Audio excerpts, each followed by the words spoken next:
Starting a social media management business can be far more lucrative than being a subpar coach in the online space. I said what I said. So too many people think that the only way to like really grow and make an income online, and like a really big one, is to coach. But to be honest, it's actually so much easier to grow and scale like a social media management business or an agency or something like that, where it's not solely revolving around your time to actually deliver the service. So hopefully with this video, I can deter you from trying to become a life coach or a mindset coach just because one of your friends one time said that you gave good advice. It's really not a good way to create a sustainable business. You're going to have a really hard time marketing yourself if you don't have any credentials, and learning to do something like social media management where you can be super effective and impactful for businesses. You have a legitimate skill that you can market and sell is going to be a lot more long-term for you. And like I said, it's just such an easier way to generate income. So now that we've decided that you're going to get started with something like that rather than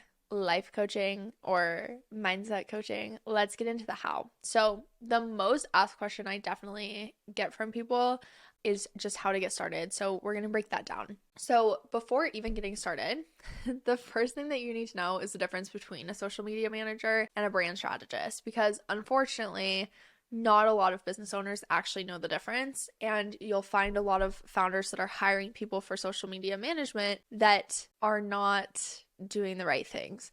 So as a social media manager, you're responsible for managing someone's social accounts. That doesn't mean scripting their content. That doesn't mean coming up with their strategy. That doesn't include like infusing sales psychology into their content. You're not responsible for their success or the lack of their success. So before you have a client bully you, I'm here to let you know that there's a big difference between a social media manager and a brand strategist, right? So when people are first starting out with social media, there's definitely a lot that you need to learn in terms of managing, creating content, understanding the platforms and all of that. But understanding how to have your client create content, scripting it, understanding buyer psychology, understanding consumer psychology, creating conversions, that's not your job and that's not your problem. And you also shouldn't be marketing those skills just because you feel like that's what you should be doing.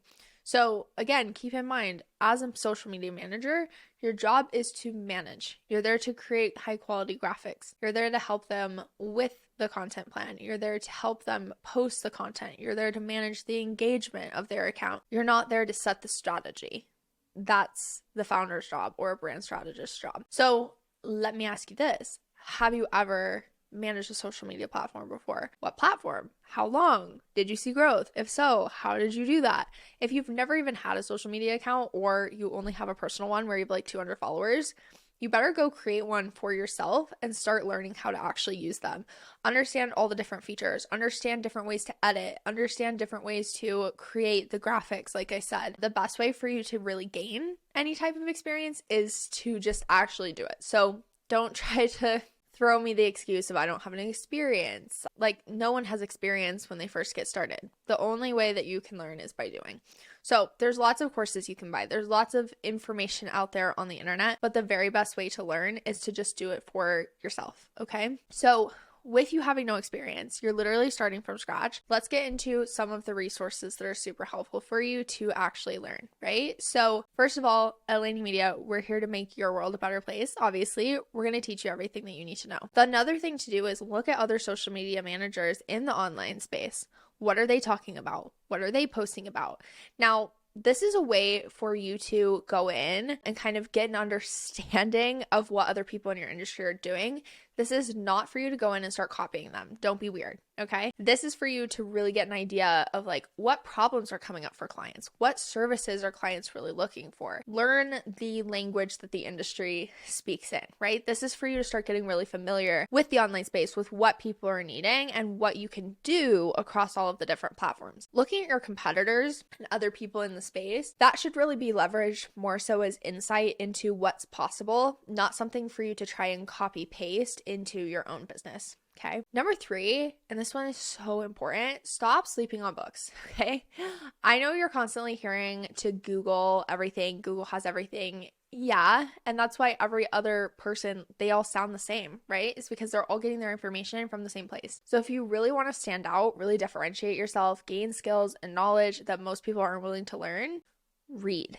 Okay. So a few of my favorite book recs for you around learning and understanding the basics of marketing and creating high quality content, first and foremost, the StoryBrand, very, very good. It really goes into how to simplify messaging and all of that stuff, which can be really valuable to you as a social media manager if you're doing copywriting, anything like that. The Pumpkin Plan is another really, really good book. And then another thing I would read is called What Your Customers Want But Can't Tell You.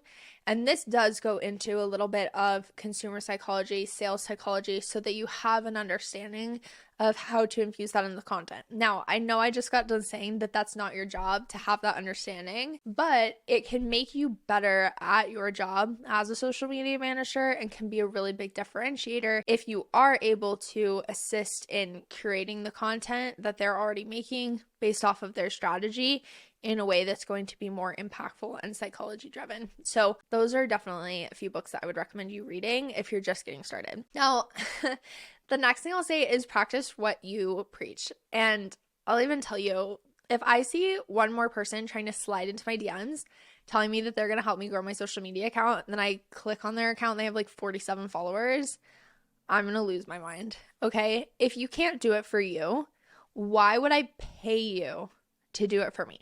Right? So showcasing your skills through a personal brand, growing your own personal account first before trying to bring on beta clients, before immediately trying to find people to pay you. Learn what you're doing, because there's such an epidemic in the online space of people that buy these courses. They think they're capable of being a social media manager, but they don't actually have the skills. So start managing your own socials. Start talking about how you're able to save time, how you can save time for business owners. Start talking about the mistakes people are making that are causing them to not see growth, right? Whether it's income, followers, whatever it is. Talk about why having a social media manager will be the difference between a 10K month and a 50K month. Do research. Lead with industry statistics, right? You don't necessarily have to have testimonials to start building authority for yourself. So if you can grow yourself, you can use yourself as a really good, I'd say, portfolio and a really great testimonial. You're going to be your own best testimonial, but you have to put in the time and work to do it for yourself. And you need to understand that it might not happen for you right off the bat, right? You're not going to go viral probably with the first post that you make. A lot of people are just really bad at creating content, and it takes time. It's a learned skill. So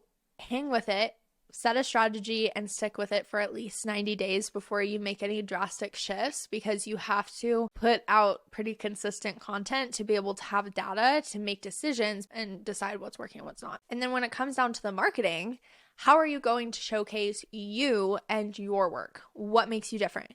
Get clear on those answers, because those are going to be the difference between having no clients and making 20K plus months. So an example for you, when I first got started in the space, I talked a lot about how ads are the biggest waste of money. If you aren't making at least $1 million a year, you shouldn't be anywhere near an ad, because if you actually knew how to utilize all the social media platforms, you wouldn't have to throw money away on ads. So this was definitely a polarizing opinion, right? And it's one that I still stand behind. So if you're going to try to come for me, don't. I simply don't care. But the thing is that if you have something and you can come up with something that you really believe in, something that's going to differentiate you, something that's potentially a bit of a villain in the eyes of the industry, that is going to be very impactful in setting you apart, getting you that visibility right off the bat, because you're going to attract the people that are actually aligned with you, and you're going to push the people away that aren't. And that's the most important thing that you're going to learn in business. Even beyond the skills and learning how to manage clients, learning how to create results for clients, the biggest thing that you can learn is how to stand behind what you actually believe in and infuse that into your marketing, because that's what's going to build you a scalable long-term business. So,